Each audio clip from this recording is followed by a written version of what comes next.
Hey everybody, it's Tripl-L, and welcome to My Hero Academia chapter 231. I have the chapter right over here, looking at the screen. Anyway, guys, hey, welcome. Alright, I'm going to start with my impressions first for this one, just very general thing. I'm still formulating my thoughts. I haven't really formed my opinion here. I kind of want to reread some stuff. I want to reread some of the things that Hawks has said in the past. Just because, you know, what we got in this chapter was kind of out of left field. I didn't expect it. And so I'm still kind of just a little bit, you know, going through it. So I really want to know your thoughts on the whole situation here. And yeah, I will be checking the comments probably during the weekend. And I'm hoping that this video comes up on Friday night and not some late time on Saturday or Sunday. Anyway, so, you know, let's say very quickly, this chapter, I feel, is like an intermission type chapter because, well, you literally get pulled away from the action for a quick bit and you go and deal with the Hawk situation. And for me, personally, I find it kind of awkward. I find it awkward the way that it's done. I find it awkward the way it was implemented. That's not to say that it's bad against the chapter. This is just legitimately my, like, emotional response to that little bit. In terms of writing and in terms of the world of Hero Academia, it absolutely makes sense that the world's going to keep moving while the villains are busy getting stomped by Gigantomachia. And it absolutely makes sense that something would be going on with Hawks if he has a contact with Dabi. When it comes to making the world feel fleshed out and lived in, moments like these are great. I'm just thinking, it just felt a little bit awkward the way that I read it, just going through the chapter. That's all it is, but overall it's a very nice thing to have, and it does cement this intermission chapter. And when you look at the structure of the chapter too, by the time you get to the end of the chapter with Twice looking at Redestro, that effectively does feel like the chapter is opening up Act 2 of the arc. Or yeah, Act 2 of the arc, which is pretty neat. I really enjoyed that, and I think overall that's what we got, an intermission type chapter, and it's evident by the way that we take a pause from the action and we set up the opening of Act 2 for the arc. So now what I really want to talk about before we go through a walkthrough is just the whole thing with Hawks, because that is the most interesting part here, and I do appreciate it happening because, you know, it gives us something else to think about. It gives us something other than the villain versus villain conflict. And this one, you could argue it's still thematically appropriate because now we're still talking about villainy, sort of. Maybe we're talking about villainy, but we're looking at how much villainy should a hero fall into. We're still like playing around with these different species of villains. And it's kind of cool to see how the Hero Academia author, and also I refer to the author as author because it's just easier for me to say. I know his name is Horikoshi. I know there's people in the comments that always tell me about this, but there's a lot of authors. I'm just going to refer to it as author to make sure I don't make a mistake in the moment. Anyway, moving on. Hawks. So, how do we break down the Hawks situation? Well, it's pretty simple. It's either Best Jeanist is in the bag or he's not. What can I even say about that? I personally hope that he's not, because I think that's kind of terrifying to think about. And you know, there's like some little implications with Hawks there. But first off, if we're gonna make bets, I'm biased a certain way when it comes to the Hero Academia author. You guys know it. If you've been watching the videos, you know. I think it's a fake out. I think the author is just making things more ominous than they are. That's what I'm thinking.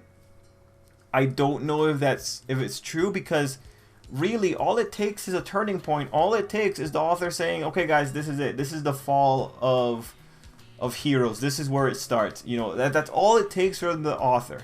And using Hero Academia's history to say that this is a fake out, you know, not the best way of going about this. All right, not the best way. But I'm holding hope that Best Jeanist is in fact not in the bag and just the author is faking us out. I feel, look man, it's just me as a reader of Shonen Jump. I don't trust anything that the authors write. Never. And you know, in some ways, the most recent examples that are coming to my head are Fairy Tail and Seven Deadly Sins, but they don't count because they're not actually in Shonen Jump.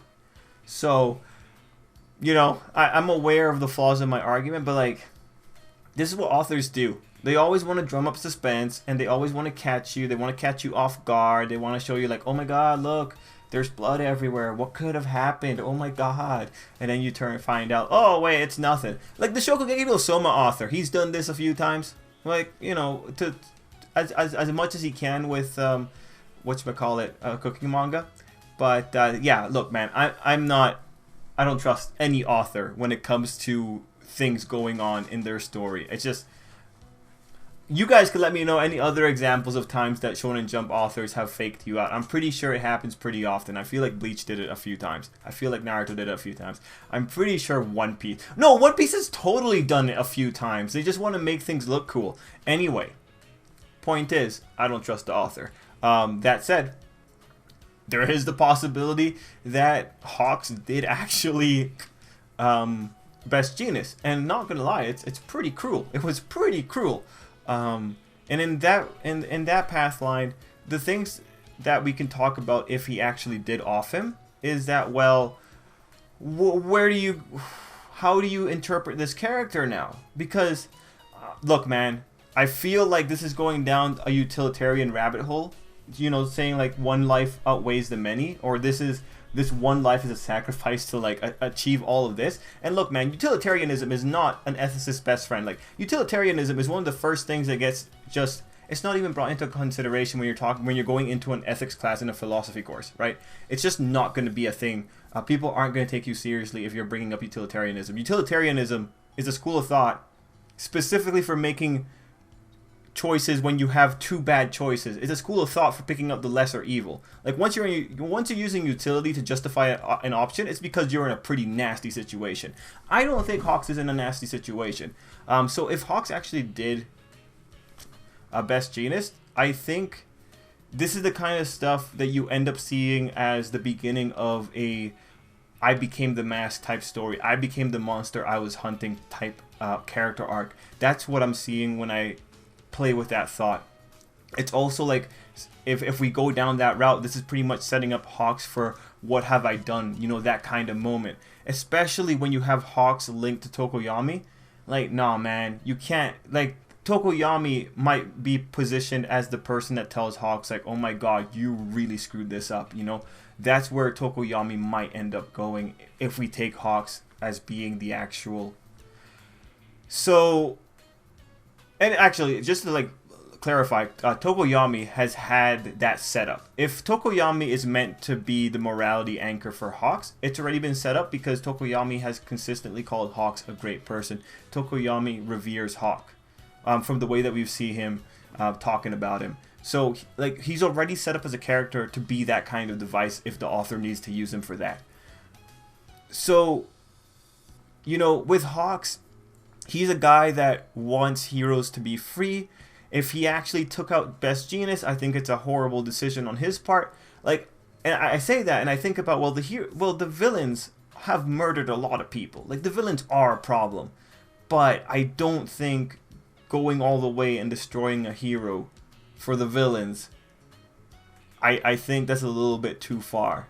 And I think I don't think Hawks is going to come out of this being a hero if he actually has done that to Best Jeanist.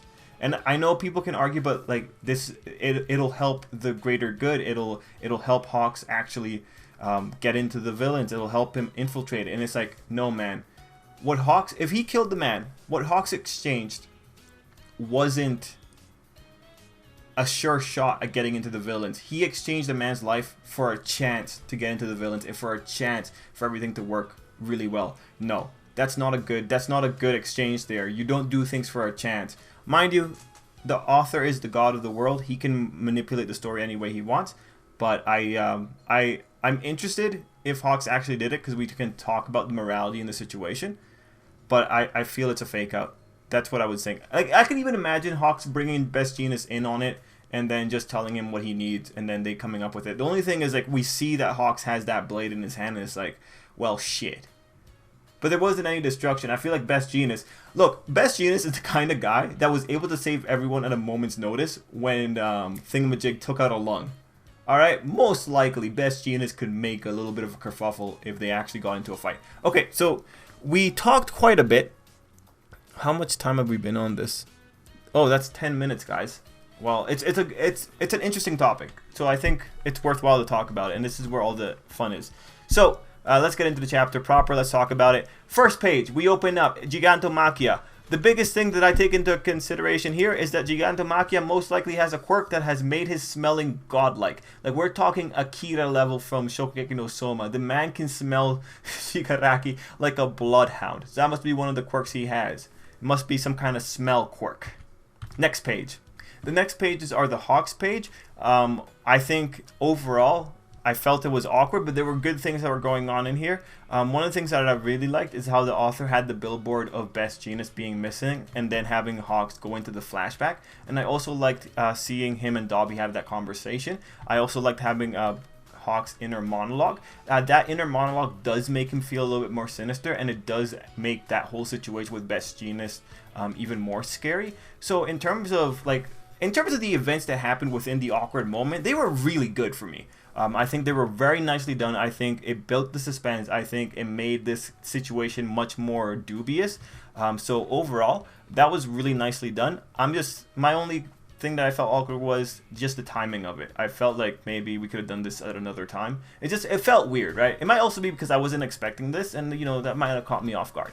The next thing really is really this is the line that makes the whole situation with Hawks scary, is because he's saying that human resolve shan't be taken lightly, and it's like, Hawks, I just feel you had so many other options than the worst case scenario here, and I'm hoping you took many of those other options. Like, man, look, it's a world of heroes where everyone has a quirk, or where most heroes have a quirk. I don't think it's that hard to come up. Okay, wait, not gonna get into it. Like, we could talk all day about the theories. We could even make a whole different video just about what happened in this situation, but we'll move on. Maybe I'll do that later, but I have to work on other things. Anyway, after that, we go back into the fight. Now, the fight with not the fight, but back into the villains versus villains thing. So when you look at those pages, what you're pretty much seeing that is it's a segue. It's a transition. They're transitioning. We have Shigaraki being there, and we have Spinner with him. They're just catching us up. They're just talking about what they think what they're going to do. They're establishing, okay, that this tower is most likely where the guy is because there's reinforcements. Blah blah. It's just pretty much giving us, the readers, this idea of like, okay, this is what's going on. This is where we're aiming for. Goals. I like it. I'm a goal-oriented person. Shigaraki, he's playing this like a game most likely. After that, we get Twice coming in there, and so the Twice moment I think is really good because it's setting up Twice as being a really cool, well, being reliable. It's pretty much just setting up Twice as like, whoa, this is pretty neat. One thing that you can notice also is that Twice isn't doing his double speak. He's just talking straightforward, which I think is a great sign, and I absolutely love seeing it. I also love that Twice points out, or he asks if his doubles are getting weaker. I really like that, because they are. They should be. Anyway, the next page that I find really interesting after the Twice just destroying everyone in his way is I guess this panel right here. What I enjoy about it is just Shigaraki's aware of people's emotions, and then his line about playing around with people's feelings like that, I won't forgive you, Liberation Army. It's like, Shigaraki, what? What are you doing? What are you talking about, man? What are you talking about? I find it really interesting. This is just more in line with charismatic Shigaraki. This is just the person he's becoming. So it's cool to see it. Like, not gonna lie. I really enjoy it. I think it was very nicely done. Overall, good stuff. This is consistent with Shigaraki caring about his allies and only his allies. We've already seen it. We've seen that he's made distinctions, that he's not going to destroy the things that his allies want to keep. When he went to, about the whole world tirade about destroying it. So all good. This is just consistent, and it's kind of endearing. And it's also nice that he knows that, that Twice likes the guy that's captured. Anyway, after that, we go into this next guy, the Pep Talk leader. And I'm wondering if the Pep Talk leader actually has a quirk that involves getting people rallied up, or if this is just his skill as a politician. I wonder. It reminds me of this character from One Piece. And actually, there's this character from Bleach that also got powerful from Cheers. Not the same thing for Bleach's example, but It's interesting. I wonder if that's the quirk though. If it's like the kind of thing where he says something and people get fired up. Because in the manga, it looks like people are getting fired up. Like someone makes the observation that they're getting more fired up. Now the most important thing in this whole thing with all these things happening on that battlefield is this little panel right here where Spinner is saying, "What is it that I ought to do?" So this is interesting because Gigantomachia is coming. And we have Spinner here, and I'm wondering, okay, is the author going to squeeze in the Spinner plot point? Is he going to squeeze in the Spinner backstory? Really, between him and Mr. Compress, we don't need to know Spinner. We need to know Mr. Compress, because we already got a glimpse of Spinner before. We could sacrifice Spinner's screen time to get Mr. Compress, but Spinner also has some focus in the arc, so it makes sense that this is going to be his moment to like get some kind of meat in terms of the story. So maybe next week, maybe the next 2 weeks, we're going to see some Spinner going on. Fingers crossed. But we'll have to see. But I do feel like the author is setting it up there with that panel. And finally, the last page we go to is Twice coming in on Reed Destro. Reed Destro looks amazing. I love the perspective on the panel. I think this is like some really great art. Now, I don't think it's real Twice. There's some considerations here. First, this Twice has a quirk. So is this guy, are we going to get to see Reed Destro's quirk next week? Maybe. We'll finally know what's going on. Skeptic isn't here, so Skeptic might still be showing up. There's people in the elevator, but they don't look like Skeptic. I think I said it. I don't think it's the real Twice. Overall, I'm pretty excited. I think it's cool that Twice is the first person to confront him. But I wonder if this is going to be like One Piece, where, like, you know, when Sanji confronts a villain, that he gets wiped and then Luffy has to come in later to just do it properly. I wonder if Twice is going to be the guy that shows how strong Reed Destro is. Because, like, with Twice, there's no penalty if Twice gets defeated because it's a clone. The only real penalty might be if Reed Destro's quirk interacts with other quirks and lets him take on those properties. But we'll have to see. So, guys, that's it for me. I think we got 17 minutes. That's great. Let's cut it there. I kind of had to rush through the second bit because I have to go. But yeah, let me know what you thought down below. And maybe we'll have a follow-up video for this one because I think there might be things I missed and it might be worth talking about it. Anyway, guys, till next time. I hope you have an absolutely great day, man. Oh, what a interesting chapter, buddy. Let me tell you.